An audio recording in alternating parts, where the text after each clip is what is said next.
Good afternoon. There are various mandatory compliances for import of goods in India, such as BIS compliance, EPRA, WPC ETA. Then we have CDSO compliance, and there are other miscellaneous compliances such as LMPC and CHIMS and PIMS registration. So first, we look into the BIS certification. There are various kind of electronic items for which BIS is compulsory. These include various kind of video games, electronic games, laptops, and similar LED, LCD TVs, ovens, and electronic products such as printers, scanners, keyboards, amplifiers, music systems, set-top boxes. Then these also include automatic data processing machines such as servers and other kind of computer accessories uh, which can be found on the BIS portal. There are also items such as power adapters which require BIS compliances for import in India. Some other products included in the BIS compliances are LED products, LED lamps, bulbs, luminaries, mobile phones, copying machines, smart card readers, kind of goods, power banks. So it is important that we look into these compliances before we register any goods for import in India. Apart from that, there are certain items such as SMPS and as well as wireless equipments, digital cameras, video cameras, which come under the mandatory compliance of BIS. Recently, some other compliances have also been added into the BIS, such as motors and all are also compulsory for BIS registration. Apart from that, there are items for which we need wireless approval, wireless as well as ETA approval. These are items which work on wireless and Bluetooth mechanism. So we need to go into the website and see what is the frequency band which under which the item is working, which are imported in India.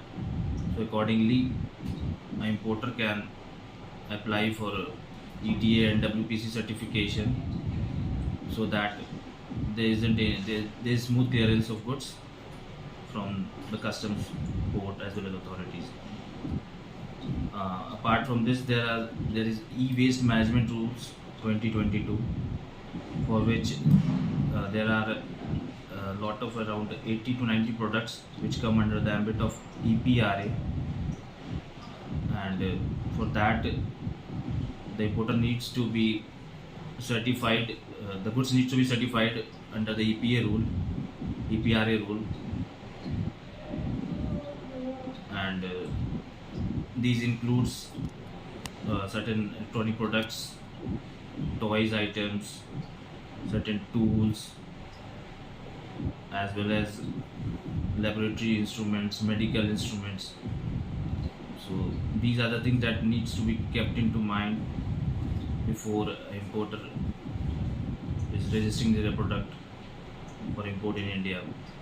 Further, we have another compliance of CHIMS, that is a chip import monitoring system, which is required for importing any goods, any integrated circuit IC item in India.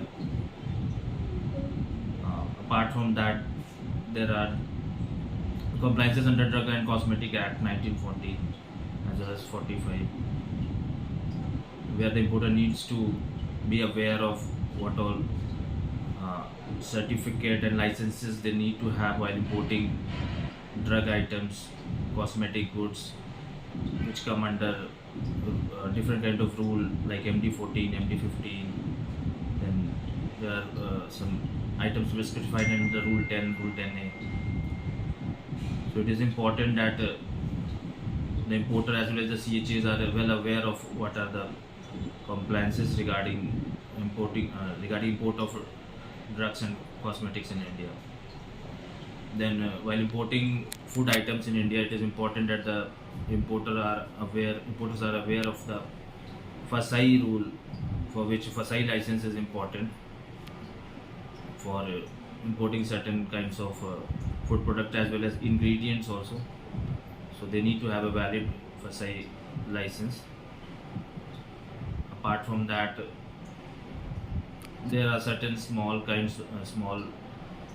uh, compliances which need to be followed, which can be obtained, which can be uh, seen from various websites of customs, and the importer can make themselves aware of these things before filing any uh, bill of entry for importing any item in India.